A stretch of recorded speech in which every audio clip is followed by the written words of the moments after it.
Joined by the ODM chairman, John Mbadi, who also attended today's meeting. Maybe a very good afternoon to you.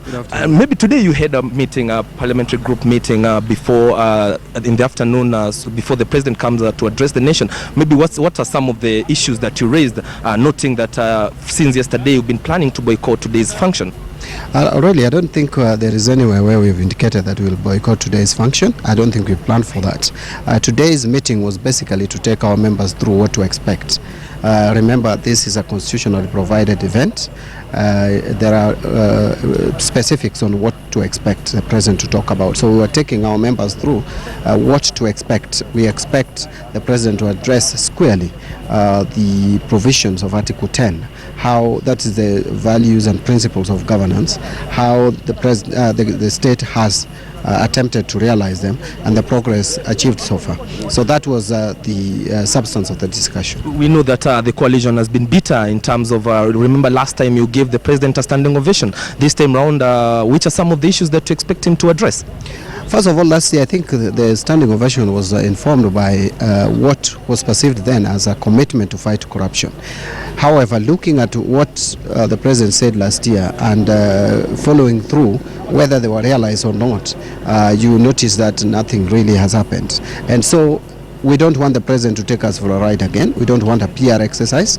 And again, we don't want the president to address the country as the head of government, Jubilee government. We want him to address the country as the head of state, as the symbol of unity. And because this concept of address to the nation, or rather on the state of the nation, was borrowed heavily from the American system, the presidential system, where president every year gives, once every year, gives a State of the Union address. And on that occasion, the president doesn't come as the head of government, but he comes as the head of state. And as the head of state, you are the symbol of unity.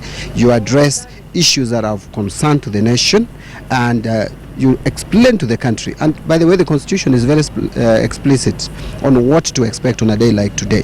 The president needs to address himself to patriotism. He needs to talk about inclusivity and protection of the marginalized. He needs to talk about transparency, accountability, good governance, and of course integrity. He needs to talk about sustainable development. He needs to talk about the gender inclusivity. I think I mentioned that. And he needs to talk about this sharing of power and devolution as a whole. Those are specifics. He needs to talk about the rule of law. So that is what we expect the president to talk about today. Today is not a day to campaign. It's not a day to talk about the Jubilee manifesto. It's not a day to talk about what the Jubilee intends to do or what the Jubilee has done and how good Jubilee is in the face of Kenyans. But I want to also conclude by saying that even what he said last year, even though he did not follow the constitutional provisions, but he made a lot of promises and pledges which have turned out not to have been realized. And maybe with the leader of majority in the National Assembly, Aden Duale, has asked the Speaker to take stern action against any member of the opposition that will try to jeer the president while he'll be addressing the nation. What's your take on that? First of all, I wonder on what basis, which legal provision allows the leader of majority. He's just a member of parliament for Garissa Township, just like I'm a member of parliament for Soba.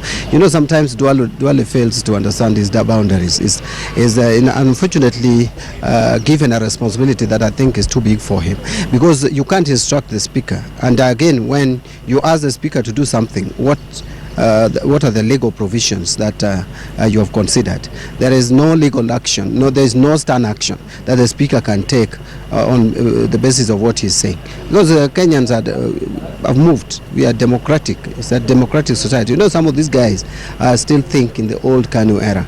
Even those who are still very young, like Duale, their mindset is in the KANU era. I think he associates too much with these guys who are in KANU, the president and the deputy president, to an extent that they influence his thinking negatively. So we can confirm that members of the opposition will be attending today's session, and that there are no plans to jeer or maybe a walkout from the State of the Nation address. What you can confirm is that the members of the opposition will be in parliament, and unless, because this is a normal parliamentary sitting, it's not a special sitting, we will be there.